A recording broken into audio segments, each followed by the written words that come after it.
Right big TV digital exclusive గా చూస్తున్నాం. ఇటు విజయ రెడ్డి కేసుకు సంబంధించి ఇటు కీలక ఆధారాలు లభించినట్టుగా కూడా తెలుస్తోంది. ఇటు విజయారెడ్డి ఎప్పుడైతే ఆత్మహత్యకు పాల్పడిందో తమ ఇద్దరు పిల్లల్ని తీసుకొని రైల్వే స్టేషన్ కి వెళ్ళి మరి తను ఆత్మహత్య చేసుకుందో అప్పటి నుంచి కూడా దీనిపై అనేక అనుమానాలు అయితే వ్యక్తమవుతున్నాయి. అసలు ఆమె ఎందుకు ఆత్మహత్య చేసుకుంది, ఇద్దరు పిల్లల్ని తీసుకొని వెళ్ళి మరి ఆత్మహత్యకు ప్రేరేపించింది అంటే అసలు ఏం జరిగింది అన్న కోణంలో కూడా ఇటు కుటుంబ సభ్యులు అలాగే పోలీసులు దర్యాప్తు చేస్తూ ఉన్నారు. ఇటు మరొక వైపు చూసుకుంటే ఈ కేసు అయితే ఇప్పటికీ ఒక కొలిక్కి వచ్చినట్లుగా కూడా చెప్తూ ఉన్నారు. విజయారెడ్డి ఫోన్ ల్యాప్టాప్ ఆధారంగానే అసలు నిజాలు బయటపడ్డట్లుగా కూడా సమాచారం అందుతోంది. ముందుగా ఎటువంటి ఇంట్లో ఎటువంటి ఆధారాలు లభించలేదు, అసలు ఆమె ఆత్మహత్య చేసుకునే అంత పిరికిది కాదు అంటూ కుటుంబ సభ్యులు చెప్పారు. అయితే దానికి ముందు ఎప్పుడైతే పిల్లల్ని తీసుకుని ఆత్మహత్యకు పాల్పడిందో అసలు ఏం జరిగింది, ఇంతటి దారుణానికి ఎందుకు ఒడిగట్టింది అనేది కూడా ఎవ్వరికి అంతు చిక్కని సమాధానంగా మారిందనే చెప్పుకోవాలి. అయితే ఆ తర్వాత ఈ కేసుకు సంబంధించి లోతుగా పోలీసులు దర్యాప్తు చేస్తున్న క్రమంలో ముందుగా డిప్రెషన్ వల్లే ఆమె ఇద్దరి పిల్లల్ని తీసుకొని వెళ్ళి ఆత్మహత్య చేసుకుంది అంటూ కూడా ఒక ప్రాథమికంగా పోలీసులు నిర్ధారణకు వచ్చారు. కానీ దాని కుటుంబ సభ్యులు పోలీసులు ఏదైతే చెప్పారో దాన్ని ధృవీకరించలేదు. ఇంకా వేరే కారణాలు ఉన్నాయి, దీనిపై విచారణ చేయాలి అంటూ వారు డిమాండ్ చేయడంతో ఇప్పుడు ఆమె ఫోన్ ల్యాప్టాప్ల ఆధారంగానే అసలు విషయాలు బయటపడే అవకాశాలు అయితే కనిపిస్తున్నాయి. మొత్తంగా విజయారెడ్డి కేసుకు సంబంధించి ఒక విచారణ అయితే కొలిక్కి వచ్చిందని చెప్పుకోవాలి. ఇటు అసలు నిజాలు బయటపడ్డట్లుగా కూడా సమాచారం అందుతుంది. అయితే కేసులో ఉన్న వారి అనుమానం ఉన్న వారిలో ఇటు విజయారెడ్డి అన్న, అమ్మ, భర్తతో పాటు మొత్తం 38 మందిని అయితే ప్రస్తుతం పోలీసులు విచారించారు. అయితే ఆత్మహత్యలకు గల కారణాలపై అన్ని ఆధారాలు సేకరించినట్లుగా కూడా సమాచారం అందుతోంది. అయితే దాదాపు ఈ ఘటనకు సంబంధించి ఇవాళే పోలీసులు అన్ని వివరాలు వెల్లడించే అవకాశాలు ఎక్కువగా కనిపిస్తూ ఉన్నాయి. ప్రెస్ మీట్ పెట్టి మరి వివరాలు వెల్లడించే అవకాశం కనిపిస్తూ ఉంది. ఇటు విజయారెడ్డి ఆత్మహత్యకు సంబంధించి ముందుగా అనేక కోణాల్లో అయితే దర్యాప్తులు చేశారు.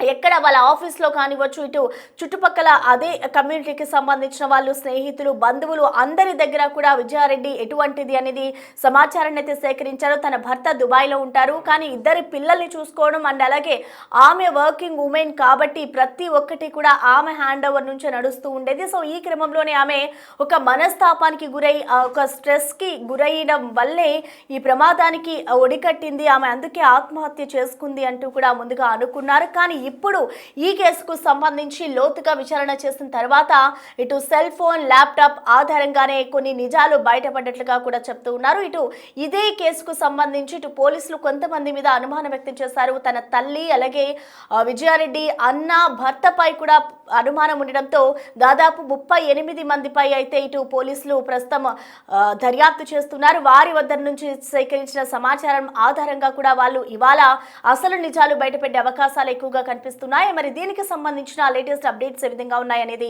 మా ప్రతినిధి సుజాత మనకి అందుబాటులో ఉన్నారే. సుజాత, మనం చూస్తున్నాం విజయారెడ్డి ఎప్పుడైతే ఆత్మహత్య చేసుకుందో అప్పటి నుంచి కూడా అసలు ఆమె ఎందుకు ఆత్మహత్య చేసుకుంది అనేది ఇప్పటి వరకు కూడా తెలియరాలేదు. మరి ఇవాళ ప్రెస్ మీట్ పెట్టే అవకాశాలు కనిపిస్తున్నాయి కాబట్టి అసలు ఎటువంటి నిజాలు బయటపడ్డాయి, ఏమైనా అప్డేట్స్ తెలిసాయా?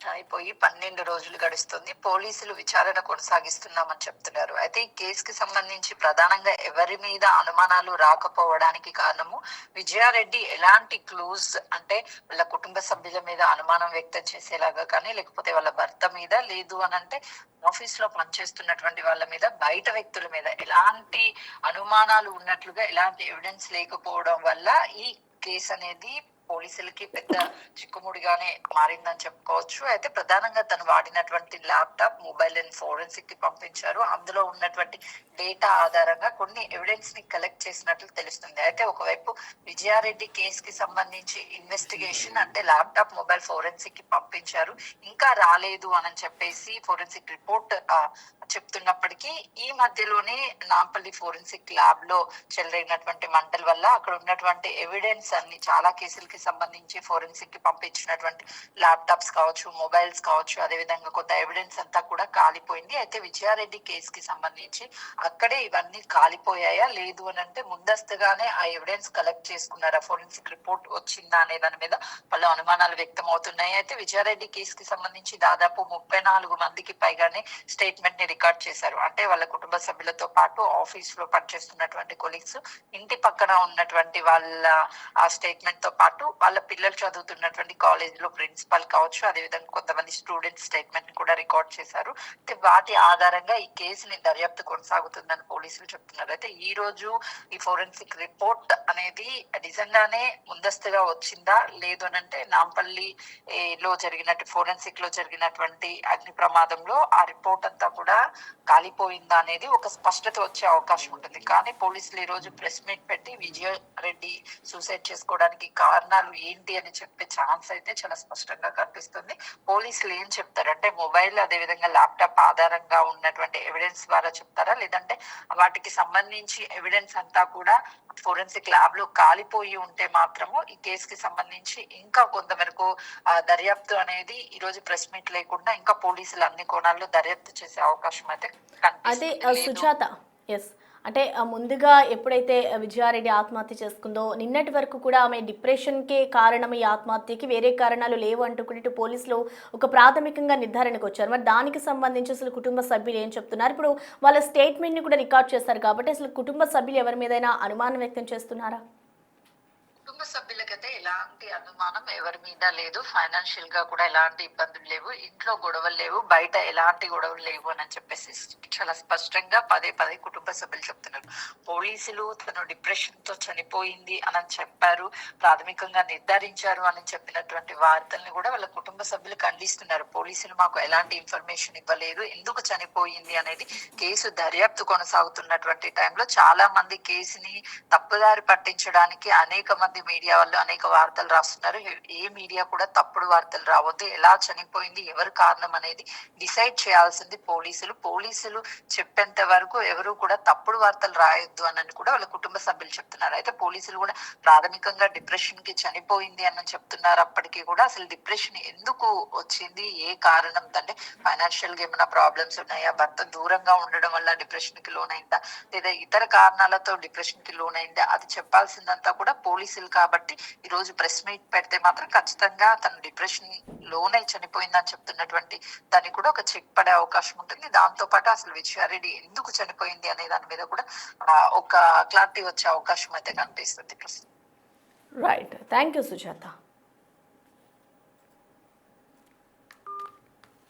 రైట్, మొత్తానికి చూసుకోవచ్చు ఇటు విజయారెడ్డి కేసు విచారణకి సంబంధించి ఒక కొలిక్కి వచ్చే అవకాశం కనిపిస్తోంది. ఇవాళ ఏదైతే తన అన్న అలాగే భర్త అమ్మని ప్రస్తుతం అయితే పోలీసులు విచారించారు. దాదాపు ఇటు ఆఫీస్లో పనిచేస్తున్న తమ కొలీగ్స్ వద్ద నుంచి కూడా దాదాపు 38 మంది వద్ద ఇటు పోలీసులు అయితే కొన్ని రికార్డ్స్ని వాళ్ళ వద్ద నుంచి సమాచారాన్ని సేకరించి వాటి ఆధారంగా అసలు ఆమె ఎందుకు ఆత్మహత్యకు ప్రేరేపించింది, ఇద్దరు పిల్లల్ని తీసుకుని మరి ఆత్మహత్యకు పాల్పడిందంటే అసలు దాని వెనక ఎటువంటి కారణాలు ఉన్నాయి అనే దానిపై అయితే ఇవాళ ప్రెస్ మీట్ లో పోలీసులు వెల్లడించే అవకాశాలు కనిపిస్తున్నాయి. ముందుగా అనేక కోణాల్లో అయితే దీనిపై దర్యాప్తు చేశారు. నిన్నటి వరకు కూడా ఆమె డిప్రెషన్ తోనే చనిపోయింది, ఎందుకంటే ఇంట్లో ఎటువంటి భేదాలు లేవు, ఇటు ఆర్థికంగా కూడా ఎటువంటి కష్టాలు లేవు. సో అలాంటి ఆమె ఇలా పిల్లల్ని తీసుకొని వెళ్ళి మరి ఆత్మహత్యకు పాల్పడింది అంటే దాని వెనుక వేరే కారణాలు ఉన్నాయి అంటూ కూడా అందరూ అనుకున్నారు. సో మొత్తానికి నిన్న పోలీసులు దాన్ని డిప్రెషనే ఒక కారణం అంటూ కూడా ప్రాథమికంగా నిర్ధారించిన అనంతరం ఇటు వాళ్ళ విజయారెడ్డి తల్లిదండ్రులు కానివచ్చు, విజయారెడ్డికి సంబంధించిన బంధువులంతా కూడా దాన్ని కొట్టిపారేశారు. మాకు ఎటువంటి సమాచారం ఇవ్వకుండా పోలీసులు ఎలా నిర్ధారిస్తారు అంటూ కూడా వాళ్ళు పోలీసులు నిలదీశారు. సో అనంతరం జరిగిన పరిణామాలను మనం చూసుకుంటే ఇటు వాళ్ళ చుట్టుపక్కల ఎవరైతే ఉంటారో వాళ్ళ మీద అనుమానం ఉన్న వాళ్ళందరినీ కూడా ఇటు పోలీసులు విచారించారు. విచారించిన అనంతరం వాళ్ళ స్టేట్మెంట్స్ రికార్డ్ చేశారు. మరి రికార్డ్ చేసిన తర్వాత ఇవాళ దీనికి సంబంధించి అయినా ఆమె ఆత్మహత్యకు సంబంధించి అసలు కారణాలు తెలుస్తాయా, ఇవాల్టితో ప్రెస్ మీట్ లో అసలు ఎలాంటి విషయాలు వెల్లడవుతాయి అనేది కూడా వేచి చూడాలి.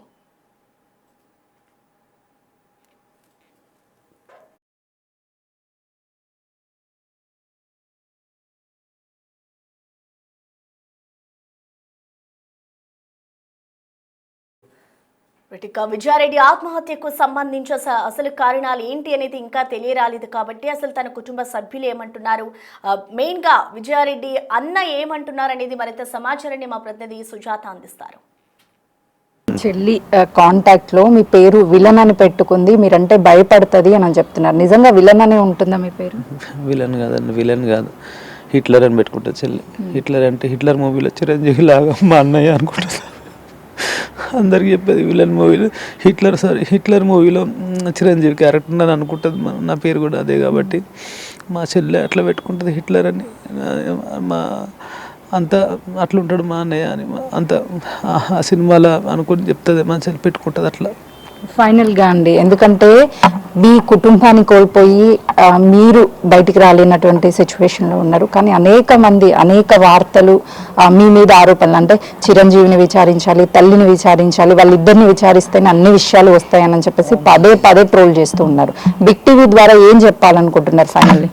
నేను మీ ద్వారా నేను చెప్పాల్సుకున్నానంటే, ఆల్రెడీ కుటుంబాన్ని కోల్పోయామంటే మీ ఈ యూట్యూబ్ మీద ఏదో చిల్లర పైసలు సంపాదించుకుందామని మీరు పెట్టుకొని చేసుకోండి, కానీ ఏదన్నా సమాజానికి పనికొచ్చే వీడియోలు చేయండి, ఏదన్నా కార్యక్రమాలు చేపట్టండి. కానీ ఏదో మీటికి ఏం తెలియదు, అది ఏమేమో ఛానల్ అంట, ఏందో అది ఎందుకు పెడుతురు, రోజుకో మాట పూటకో మాట, పెద్ద ఛానళ్ళు కూడా అని తెలుసుకొని గ్రౌండ్ రిపోర్ట్ తెలుసుకొని పోలీస్ వారి దగ్గరికి మేమే నేను మా మదరే వెళ్ళి మేమే డీటెయిల్స్ అడిగినాం, మేమే అడిగిన సార్ వాళ్ళు కూడా చాలా బాధపడతారు. తెలుసుకుంటారు కండి వాళ్ళు కూడా, తెలుసుకోరా గ్రౌండ్ రిపోర్ట్ ఏంది, వాళ్ళు ఏంది, నా గురించి ఏంది, మేము ఏంది, మా పిల్లలు ఎట్లా చదువుకున్నాం తెలుసుకుంటారు కదా. ఇక్కడ జరిగింది మా చెల్లె అండి, ఫ్యామిలీ వైఫ్ అండ్ హస్బెండ్ కాదు, మా చెల్లె మా అల్లుడు కోడలు ప్లస్ మా మమ్మీ ఇక్కడ ఉండదు. అది మా విషయం. చెప్పింది వాస్తవమేనండి, ఎందుకంటే చాలా మంది ఇష్టానుప్రకంగా రాస్తున్నారు. ఏం జరిగింది అన్న విషయము మీకు, మీ తల్లికి, లేదంటే చనిపోయిన వాళ్ళని ఇలాగో తీసుకురాలేము కాబట్టి వాళ్ళకి జరుగుతుంది. కానీ ఇంకొక ఆరోపణ వస్తుంది, ఏంటి అని అంటే చనిపోయేటువంటి వారం రోజుల ముందు తల్లితో గొడవ అయ్యింది, అన్న తల్లి కలిసి ఆమెను బాగా కొట్టారు, అందుకే ఆమె డిప్రెషన్లోకి వెళ్ళింది, ఆ పిల్లల భవిష్యత్తు ఏంటి అని అర్థం కాక చనిపోయిందని కూడా ఆరోపణలు వస్తున్నాయి. లేదు, మా మదరు మా చెల్లి ఫ్రెండ్స్ లానే ఉంటాం, ప్లస్ నేను మా చెల్లె కూడా ఫ్రెండ్స్ లానే ఉంటాం. అందరూ కుళ్ళుకునేది, అరే అన్నయ్య చెల్లె అంటే ఇదేమో ఒక్కసారైనా కొట్లాడుకోరేంద్రా వీళ్ళు ఎట్లా, మా చుట్టాలలో కూడా అదే వీళ్ళు ఎట్లా కలిసి ఉంటారు, ప్రతి ఒక్కరికి అదే డౌట్ అండి. ఎంత అన్యాయంగా ఇప్పుడు దగ్గర పెళ్ళి కూడా 22 years దాటిపోతుంది కదండి. ఎవరైనా ఇప్పుడు మామూలుగా సంక్రాంతి దసరాకు చెల్లి వస్తే అయ్యో వచ్చిందా అని ఇంకోళ్ళు అనుకుంటారు, అయ్యో ఏముండాలి ఏం పెట్టాలని విచారంగా చూస్తుంటారు. మేము అట్లా కాదండి, మేము అసలు ఎంత అన్యోన్యంగా అంటే ఫ్రెండ్స్ లాగానే మేము కొట్టడం కానీ ఏది కానీ, ఆమెను మా చెల్లెని కొట్టడం అసలు అదే అండి. ఎందుకంటే ఆమెనే టైగర్, ఆమె మా ఇంట్లోనే టైగర్, ఆమె ఎట్లా చెప్తేనే అట్లా మా ఫ్యామిలీ నడుస్తుంది. అని ఇట్లా ఉండాలని, ఇట్లా చేసుకోవాలి బాగుపడాలి అని అంటే సరేనా అంటే నేను ఏదైనా సరే నేను ఇది రియల్ ఎస్టేట్ చేస్తున్నావు, జాబ్ కూడా చేసుకోరా అని చెప్పింది మా చెల్లె. జాబ్ కూడా ఎట్లా చేస్తావు కదా, ప్రతిరోజు ఉండే పని అయితే ఉంటుంది, జాబ్ కూడా చేయాలని లాస్ట్లో ఇట్లా కూడా చెప్పినాను,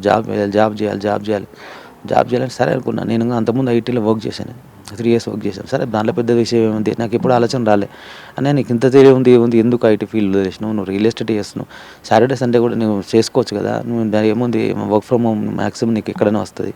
అట్లా సరే అనుకున్నామండి. అన్నీ బాగా ఆలోచన, మా అన్నయ్య ఇట్లుండాలి అట్లుండాలని బాగా మా మదర్తో కలలు కంటూ ఉంటుంది. వాడు ఉన్నాడు, అంత తెలివి ఉన్నాడు, వాడు అంత చదువుకుండు, ఇదేంది రియల్ ఎస్టేట్ ఏంది, ఇది ఉంది, ఎట్లా చేసుకోవచ్చు మనం, సాటర్డే సండేనో ఏమైనా ఎప్పుడైనా చేసుకోవచ్చు, లైఫ్ ఖరాబ్ చేసుకుని మంచి జాబ్ చేసుకోవాలి, ఇట్లా కలలు కలేదండి అని నేను అనేది. ఏదో ఒకటి చేసుకుంటున్నాం కదంటే రెండు చేసుకోవాలి, మనం రెండు చేసుకుంటే బతకగలుగుతాం. ఎందుకంటే చిన్నోడు ఉండు, చేసుకుంటే తప్ప నీకు ఇంగ్లీష్ బాగా వచ్చు, నీకు తెలివి ఉంది, ఎవరెవరో తెలివి తక్కువ వాళ్ళు వీళ్ళే మంచి జాబులు వేస్తారు, మేనేజర్ స్థాయిలో ఉన్నారు నీ ఫ్రెండ్స్ కూడా, నువ్వు చేసుకుంటే ఏమవుతుందంటే సరే అట్లా కూడా అనుకున్నాను, ఓకే అన్న నేను అట్లా ఆ విధంగా ఉంటామండి. ఇంకోటి ఏంటంటే మీ ఛానల్ ద్వారా మీరు అంటున్నారు, నేను ఎక్కడ చూడలేదు, కొంతమంది చెప్పారన్నమాట కొన్ని ఛానల్కి ఇట్లా చేస్తున్నాను. నేను కూడా ఎందుకంటే నేను స్పందించొద్దు అనుకున్నాను, ఎందుకంటే నా ఇల్లు మునిగిపోయిందండి.